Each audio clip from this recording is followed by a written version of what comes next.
Mainstream media won't touch this next story with a 10-foot pole. Europe is in crisis. Welcome to Wake Up Canada News. I'm Brad Wilder. This next article was researched and written by one of our Wake Up Canada News contributing reporters. They're pretending everything's fine while a full-blown crisis is unfolding across Europe.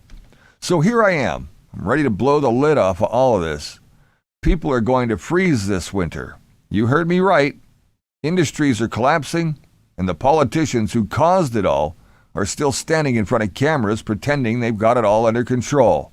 But the truth is simple. The European Union created this disaster all by itself. When you shut down your own nuclear plants, abandon reliable energy sources in the name of green virtue, and destroy the very pipeline that kept your lights on, you're not standing up for values. You're committing economic suicide. That's exactly what Europe has done. And now they're facing the consequences. Energy prices are exploding, factories shuttered, inflation devouring wages, and a winter that'll hit harder than anyone is willing to admit. But you won't hear this from the mainstream press because it doesn't fit the story that they've been selling for years.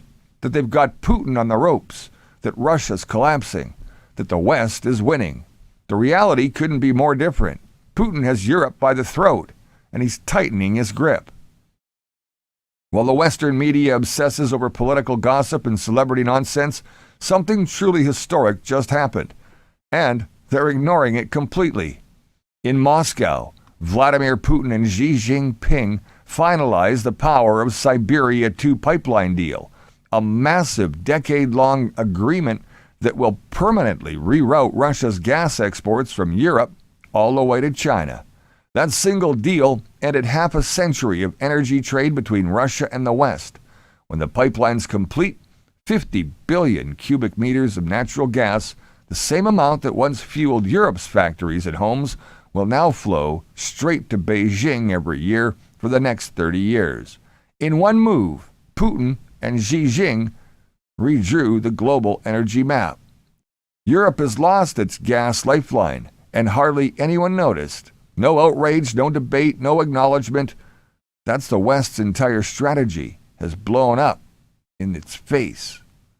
While Brussels and Washington were patting themselves on the back for isolating Moscow, Russia was quietly shifting east, building a new alliance that makes Western sanctions meaningless.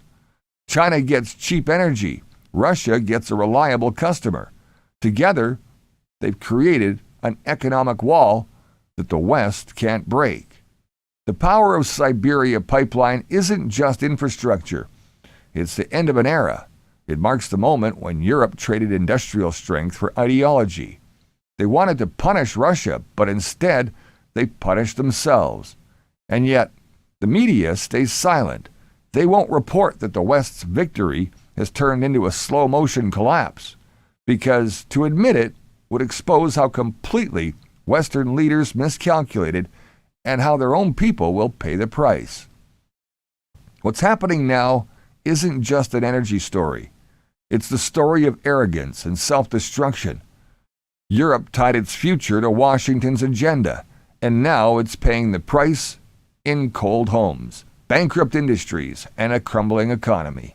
Meanwhile, Putin and Xi stroll through Moscow, casually joking about living to 150 while signing deals that reshape the world. This is the biggest story on earth right now, and no one in mainstream media has the courage to tell it. Question everything. Thanks for watching Wake Up Canada News. Please like, share, and follow us on any of your favorite socials, including Facebook, YouTube, Rumble, X, BitChute, and our website at wakeupcanadanews.com. Till next time, remember you're the voice, and it's time to make it count. I'm Brad Wilder, and I'll see you soon.